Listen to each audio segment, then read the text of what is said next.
Okay, Jeff. Hey, so thank you, Steve, for this opportunity, Mr. Ryan. I really appreciate this. The topic I want to talk about is the letter I wrote and the response I got from Ken on yesterday. And the memo, just to remind you, he wrote a memo on a second that you gave us about questions about the programming and the prison labor across the state and across the nation. And so that really, I thought about it and really went into more detail about what do that mean to me. And then as I was reading the memo that he sent out, it was more to it. It was the citizens was requiring and was asking questions also. So I was like, wow, how can I address these issues without with my concerns for problems and come up with solutions? And so that's what I think I did for my letter, and not for a personal gain, but for a universal gain for all adults in custody and maybe some of the other adults in custody across the nation in other states that probably have some of the same struggles that we're having in the state of Oregon right now. So what are your thoughts? So I think that some of the things that can be implemented, and they're very small things, it would really be nice to have to be able to earn vacation days, to be able to be part of a retirement plan, a 401k, coming up with some type of curriculum or program that's created that people that work for OCE can invest in 401k, invest in their own retirement. Maybe even trying to go into an hourly wage bracket, because going into it's going to teach life skills and responsibility. Because if I'm going into having to pay my room and board, pay my court costs and fines, and then put away a part of my check to go towards parole and release, and then part of it goes to my personal account. I think that them are the type of skills that we as young men and women in this department of OCE that we need. And I think that OCE and us at this particular moment, we can be the leader in attacking these issues across the nation.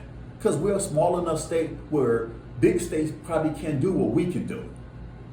And I think that it's affordable, and it's more likely that it's going to change the morale of the human behavior to have most of us, for myself, I have a low self-esteem sometimes.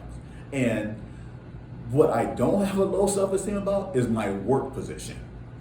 As a ticket builder in OCE for the print shop, I'm confident in that position, and I'm confident in my staff that oversee me, that supervise me. I personally don't have a problem with that personal interaction. I have a problem with the system where it's designed. The system was designed before all of the green shirts that work for the production coordinators and the managers and the manager, there's a head manager and assistant manager. Before they even came, the system was already designed. So it's already there. The car is already it's already there. Oh, it's got a couple flaps, so you put some air in it, and still it's already there. So that is a problem that I foresee for adults in custody. In that context, it's already designed, like me and Ken talked about yesterday. It's already designed. That string from in the abolishment of slavery and the new written of the 13th Amendment, that strand is still there. It's not so much of the slavery context of just African Americans.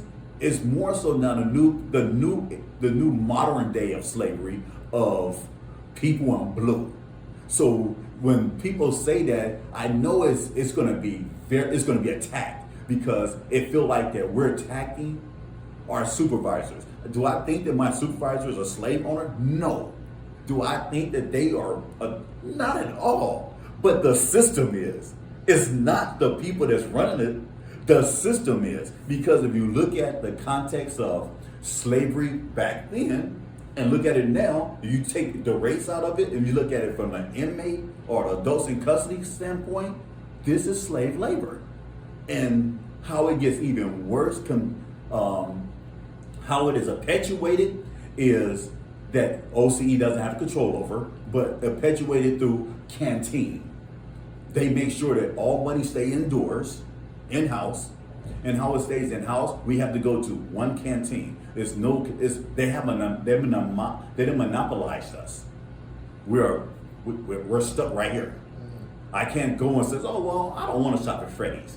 I'm going to go to Safeways. That's impossible. So since them things are impossible, what we need to do is find some type of way, an avenue to work together to come up with a more diverse pay scale. And at that, being able to find a more diverse pay scale, maybe find a way, because if I was to say this, you guys say, okay, we can't pay you guys minimum wage, because I know that. But we can start saying, okay, $4. And all right, so a fourth of your pay should go to room and board. That also takes off some of the stress off of the budget and off of some of the taxpayers. And it gives us opportunity to pay taxes, and it gives us opportunity to show that we're trying to evolve. But with that mindset, I know for a fact we roughly have in the print shop, I want to say 60 employees, adults in custody. That 60 employees might go down to 45 employees.